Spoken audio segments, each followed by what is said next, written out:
And we are joined now by our hockey insider, Pierre LeBrun. So with an official agreement now in place, Pierre, what can you tell us about the critical dates on this revised calendar in 2021 for the NHL?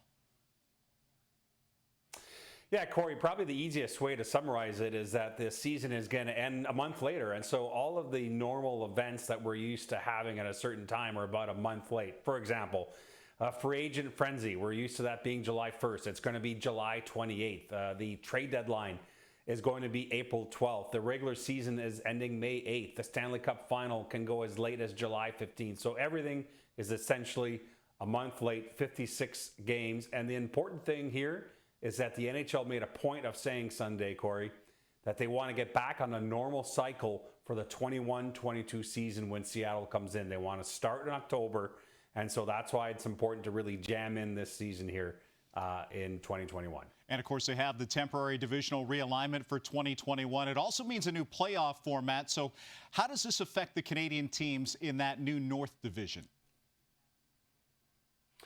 Well, if we don't get increased rivalries from the Canadian teams out of this, I don't know what could ever do it, Corey. You're talking about the fact that the All-Canadian division will see teams play each other 9 to 10 times, plus divisional playoffs, which means that the Canadian teams have to go through each other in the opening 2 rounds.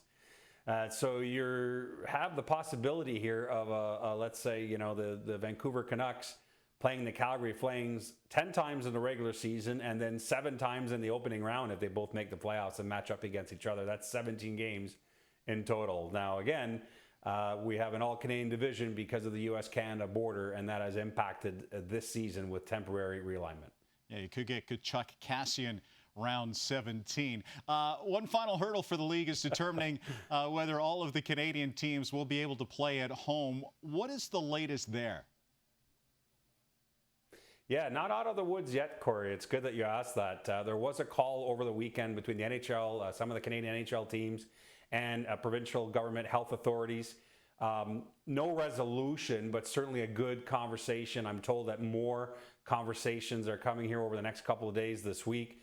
In particular, what we're hearing is that BC and Ontario, and maybe even Quebec, hasn't signed off yet on the NHL and NHLPA health protocols. That's not to say they won't ultimately.